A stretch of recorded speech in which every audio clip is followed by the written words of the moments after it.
जैसे कि हम लोगों ने लास्ट लेक्चर के अंदर देखा था सम फंक्शंस के बारे में, तो आज हम लोग डिस्कस करने वाले काउंट फंक्शंस के अंदर। तो ये क्यों इंपॉर्टेंट है वो भी मैं आपको बताऊंगा। तो चलते हम लोग अपने स्क्रीन के ऊपर और उसको देखते हैं। जैसे कि हम लोग सम फंक्शन के अंदर देखा था कि हम लोग किसी सेल को या फिर किसी प्रॉफिट एंड लॉस को हम लोग जान सकते थे कि टोटल कितना है, ठीक है। उसके बाद उसमें जान चुके थे हम लोग सम इफ के अंदर हम लोगों ने देखा था कि किसी पर्टिकुलर एक पर्सन का या फिर एक रीजन का हम लोग सेम एक काउंट का एक नॉर्मली यूज होता है कि हम लोग किसी चीज को काउंट करने के लिए यूज कर सकते हैं, गिनने के लिए यूज कर सकते हैं। जैसे कि इसके अंदर आते हैं, पहला फंक्शन जो है हम लोगों का है काउंट, उसके बाद है हम लोगों का काउंट आ, उसके बाद है काउंट ब्लैंक, काउंट इफ और काउंट इफ्स। ऐसे टोटल हम लोगों के पास 5 फंक्शंस है जिसके ऊपर हम लोग आज डिस्कस करने वाले। तो सबसे पहले फंक्शन है काउंट। अभी काउंट का यूज क्या होता है, एकदम इजी यूज है। ये सिर्फ नंबर्स को काउंट करता है, ना कि लेटर्स को। तो जैसे कि हम लोग इसको लगाते कैसे हैं, तो इक्वल काउंट। जैसे कि आपके पास सीरियल नंबर हो गया तो ये यूज होता है। जैसे कि पर्टिकुलर आईडीज, तो उसके ऊपर यूज हो सकता है। तो या जैसे कि हमारे पास यहाँ पे डेट अवेलेबल है तो मैंने डेट को सिलेक्ट किया क्योंकि वो नंबर्स में है, तो ये आपको बताएगा हमारे पास कितना टोटल डेटा है। उसके बाद हम लोग चलते हैं काउंटा के ऊपर। ये आपको काउंट करके देता है नंबर को भी और टेक्स्ट को भी, लेकिन ये काउंट नहीं करेगा ब्लैंक को, इतना आपको याद रखना है। तो इक्वल काउंट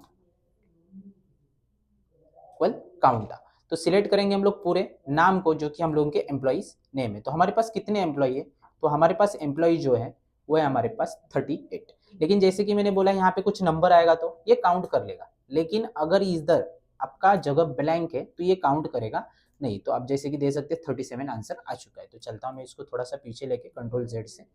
अब इसके बाद है हम लोगों का काउंट ब्लैंक।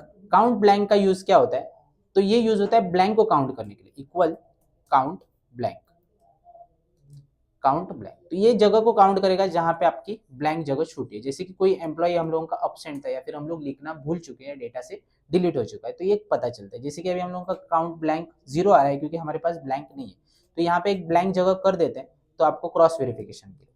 तो ये देखिए 1 आंसर आ चुका है। सेम टू सेम है डिपार्टमेंट का। अब हम लोग देखने वाले count if function. Count if function मतलब किसी पर्टिकुलर एक को आपको ढूंढना है कितनी बार आ चुका है। जैसे कि मैंने यहाँ एग्जांपल के लिए डिपार्टमेंट लिया है सेल्स, तो मैं जानना चाहता हूँ सेल्स कितनी बार आ चुका है।